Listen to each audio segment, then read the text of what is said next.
Yeah. Uh, I'm a schizophrenic person, so like this is how I like this heavy dark sort of place about people is like always there, and it sucks. It fucking sucks. But anyway, I'm gonna read this from the School of Life. And it's called "When Evil Walks into Our Lives." So, okay, I'm getting a bit overexcited. Okay, when evil walks into our lives. One of our basic beliefs is that the people we come across will not fundamentally be bad or malevolent.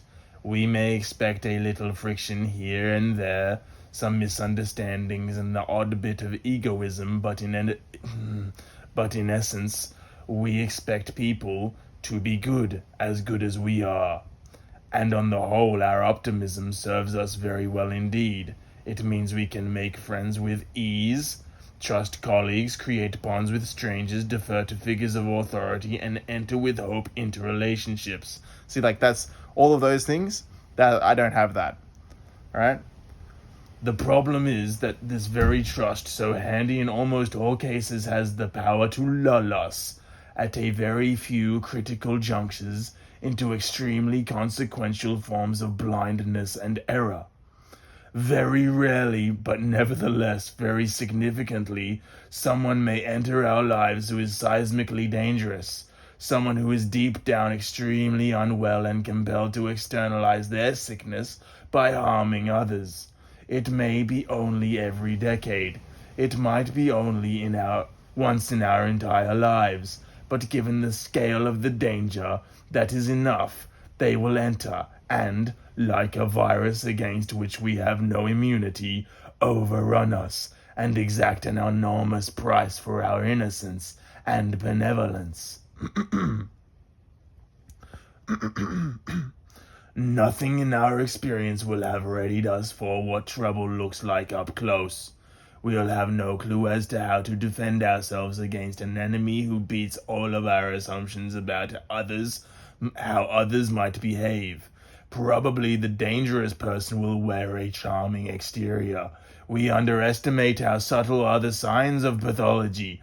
The truly disturbed, those who ruin people and nations, can be highly adept at feigning normalcy, at exercising charm, at making us feel at ease around them, and at spending what might be years winning us over to their cause.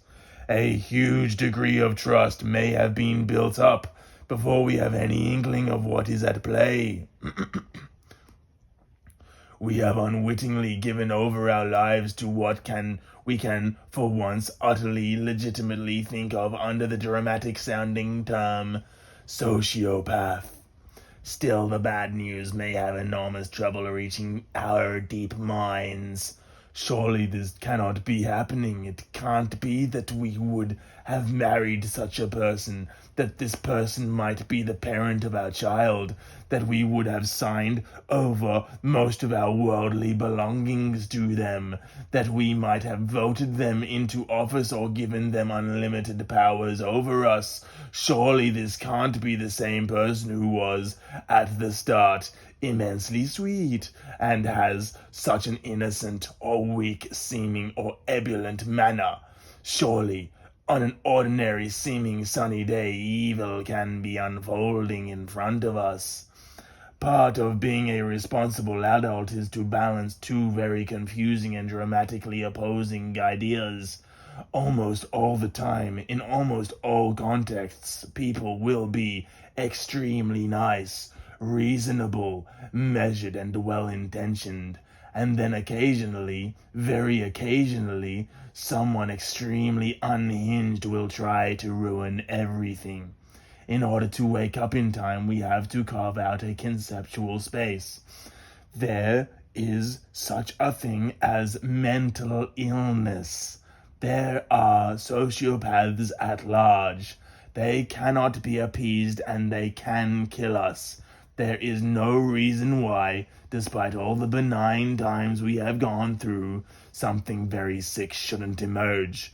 We may, to save ourselves, need to draw on all our latent reserves of fortitude, cynicism, and anger, and fight to build a very sturdy moat around ourselves. We can and must live with hope. We can't ever again allow ourselves to be innocent.